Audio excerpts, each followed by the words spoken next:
On a humid morning in June 2004, the maintenance crew at Jefferson High School in Rockfield, Pennsylvania, was preparing for what should have been a straightforward renovation project. The school's basement, unused since the late 1980s, was set to be converted into a new IT lab. Brick dust floated in the air, mingling with the echo of jackhammers and the low hum of fluorescent lights.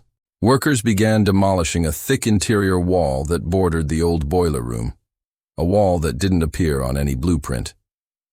"This wall ain't supposed to be here," one of the crew muttered, running his hand along the uneven bricks.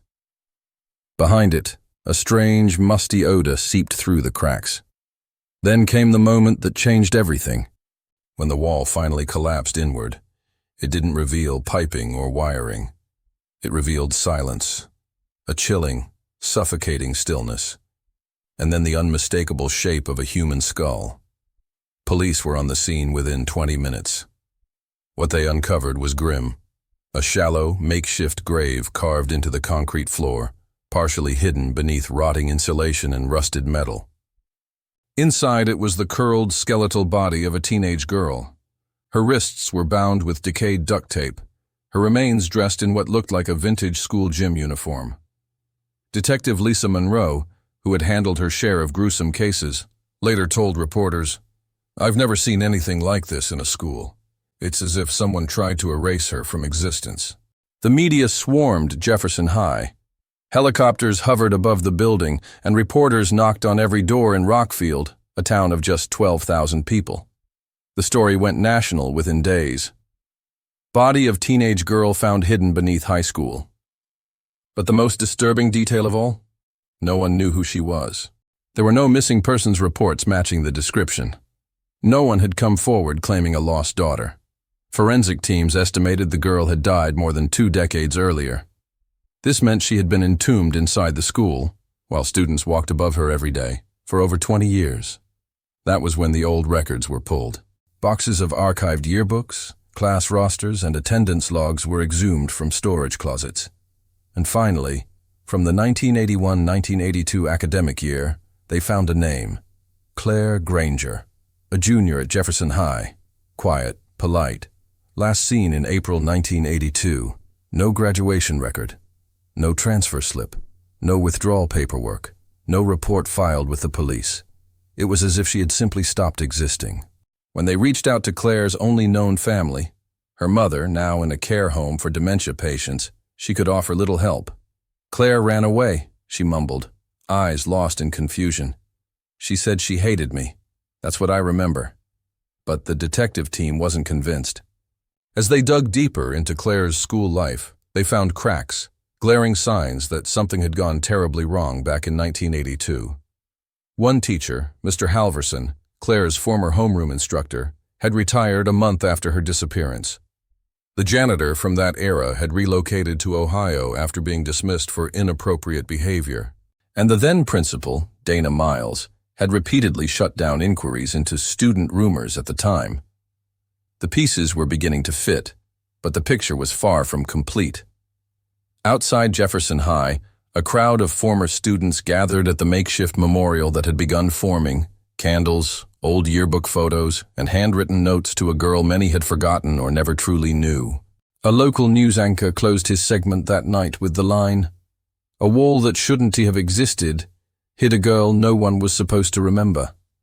But someone had remembered, because someone had built that wall. And now, after 22 years of silence, the truth was ready to claw its way to the surface. April 14th, 1982. The last day anyone remembered seeing Claire Granger alive. She sat in the second row of room 208, English Literature, with her usual neatly scribbled notebook open, her pencil tapping rhythmically against the desk. Outside, spring was just beginning to warm the air in Rockfield, Pennsylvania. Inside the school, though, the atmosphere was unusually tense. That morning, Principal Dana Miles had made an unexpected announcement over the loudspeaker. "All students are reminded to report directly to homeroom after final period. No exceptions." Claire had never liked attention. She was the kind of girl who volunteered for the library committee and kept her head down in the hallways. But lately, whispers followed her. They began 3 weeks earlier, when she broke down crying during gym class and refused to explain why. Then came the bruises, small and faint, but visible when she reached for her locker. "I think something's wrong with Claire," her friend Melissa had told the school counselor. "She doesn't talk anymore. She looks scared." The counselor wrote a report, but the report was never followed up. By the second week of April, Claire's demeanor had changed. She walked faster in the halls. She flinched when certain teachers passed by, especially Mr. Halverson, her homeroom teacher. He was known for being stern, but Claire's reaction to him was visceral. And there were rumors, stories shared in whispers during lunch, that Mr. Halverson kept students behind after class for private chats. That Wednesday, Claire stayed after school to help clean up the art room. At 4:17 p.m., the janitor, Stanley Bishop, signed the room as locked in the custodial log. Claire was not seen leaving the building. Her mother, when questioned years later, said, "She never came home that night. I thought she ran away like she'd always threatened." What no one knew at the time was that room 208 had been locked from the inside. The next day, students were told Claire had transferred schools. No details, no goodbyes. Her locker was emptied by faculty. Her name was quietly removed from attendance rosters. When Melissa asked where Claire had gone, she was told, "Don't worry about it, she's fine." But Melissa did worry. She worried enough to sneak into room 208 a week later during lunch. What she found chilled her. Claire's notebook, still in the desk. A half-written poem titled, "The Shadows Watch While I Sleep," and in the margin, a hastily scrawled line, "If anything happens to me, check behind the boiler." Melissa told a teacher, the teacher told the administration, and then Melissa was called into Principal Miles's office. Whatever was said during that meeting, she never spoke about Claire again. Her parents withdrew her from school that summer, citing emotional distress. Back in the present, Detective Lisa Monroe was piecing all this together. She'd tracked down Melissa, now living in Colorado, a mother of two. It took time, but eventually, Melissa agreed to speak. "I knew she didn't run away," Melissa said, voice trembling. I didn't know where to go with what I knew. Everyone made it seem like I imagined it all, but I didn't." Melissa handed Monroe an old photo, a grainy shot of Claire smiling awkwardly next to the art room entrance. On the back was written, "Spring Formal Committee, March 1982. It was the last known photo of Claire Granger alive. Monroe returned to Jefferson High the next day. This time, she brought a warrant. She wasn't just looking for evidence of murder, she was looking for the people who had helped cover it up, and room 208 was her first stop. Detective Lisa Monroe stood in the dim hallway of Jefferson High, staring at the faded plaque outside room 208. Her flashlight beam flickered against the old wooden door as she pushed it open. The scent of aged paper and cleaning solution lingered in the air, but something else clung there too. An unease, thick and silent. Room 208 had been converted into a storage space in the early 90s. Stacks of textbooks lined the walls, and old overhead projectors gathered dust in the corners. But beneath one stack, Monroe found what she was looking for, a locked file cabinet labeled Personnel, 1980s. It took a crowbar and some muscle, but the cabinet eventually gave in. Inside were dusty folders, teacher evaluations, parent complaints, internal memos, many of which had never made it to district offices. And that S when Monroe found the first real clue, a series of unsigned complaints about Mr. Halverson, Claire's homeroom teacher. The allegations weren't detailed, just brief notes scrawled in shaky handwriting. Keep students alone in classroom, makes girls uncomfortable. Watch room 208 after hours. None were followed up. Each had the same note in the margin, addressed Principal Miles. Principal Dana Miles had a reputation in the 80s for being fiercely protective of the school S image. She had implemented strict policies on press communication and internal discipline, often overruling teachers who raised concerns. Now retired and living in a gated community outside Pittsburgh, Miles initially refused to speak with Monroe, but a subpoena changed her mind. "I did what I had to do," Miles told Monroe during the interview. "We were under pressure. Budget cuts, state audits, local elections. You think I could let one troubled girl bring down everything we built?" "You mean Claire Granger?" Monroe asked. Miles paused. Then she nodded slowly. "She was unstable, emotional. She accused Halverson of things, but there was no proof, just a lot of drama. So I told her mother she ran away. Told the staff to forget her. It was easier that way." Monroe's blood boiled. "You didn't just let her disappear. You buried her story." The investigation widened. Monroe contacted former staff, many of whom were now scattered across the country. Some were willing to talk. Others hung up the moment she introduced herself. But gradually, a narrative formed. Mr. Halverson had been placed on early retirement just weeks after Claire's disappearance.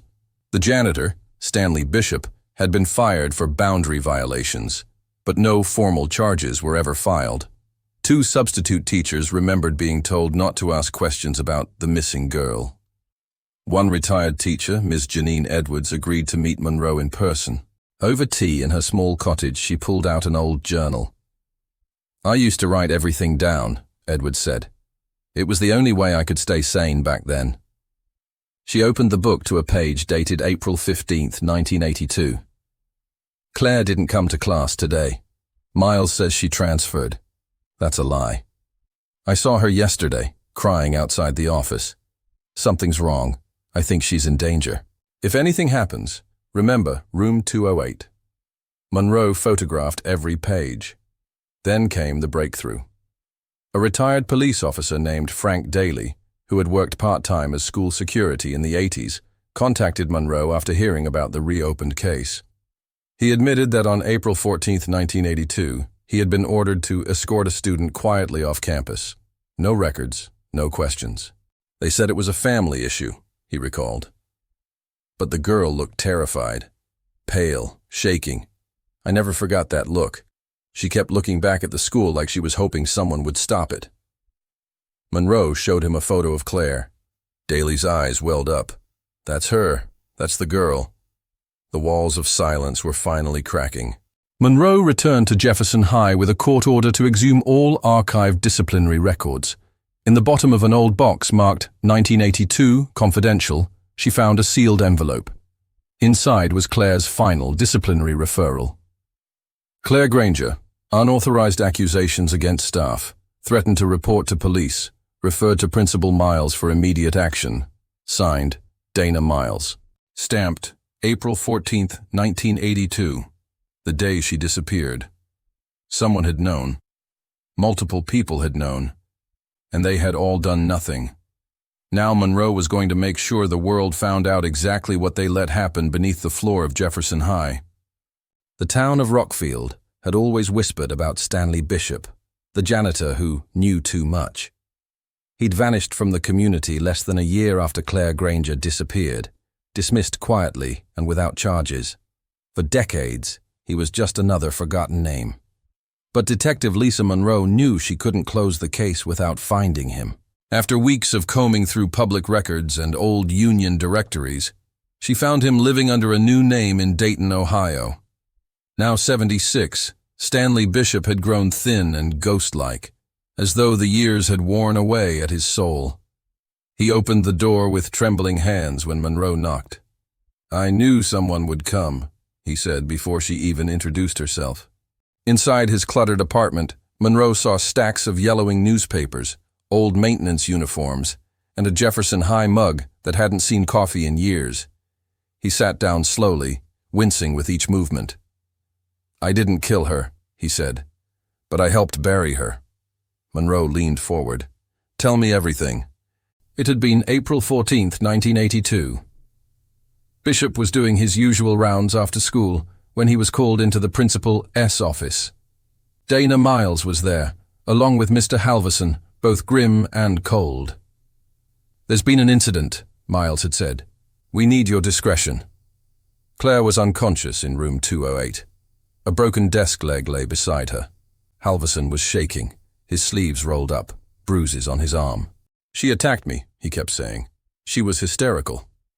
But Bishop didn't believe it. Claire's small frame couldn't have done that kind of damage. Still, Miles insisted. No police, no ambulance. "We can't let this ruin everything," she had said. Under duress, and perhaps guilt, Bishop agreed. They carried Claire to the basement boiler room. Miles said she would handle the records. Halverson stood silent, his eyes glazed over.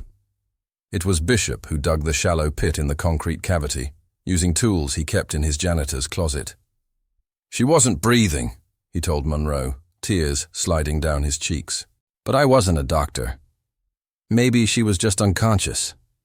Maybe she could have lived." He paused. "I still hear her in my dreams." When the pit was filled and the insulation pulled over it, Dana Miles made one final request. "Build a wall," she said. "Seal it for good." So he did. Bricks, mortar, concrete. A wall that didn't exist on any blueprint. A wall meant to erase a life. "I thought about going to the police so many times," Bishop confessed. "But every time, I remembered the deal. They'd pin it on me.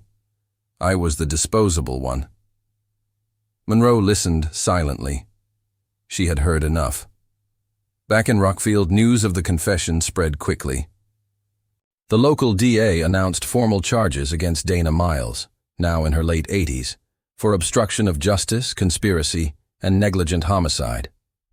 Halverson was dead, having suffered a stroke a year earlier. But justice, even late, was finally arriving. At Jefferson High, renovations halted. The district placed a memorial plaque near the spot where Claire's body had been hidden. Students and alumni gathered for a candlelight vigil, many of them in tears. "She was one of us," said a woman who had been Claire's classmate, "and we didn't even know." Monroe stood at the back of the crowd, the cold wind cutting through her coat.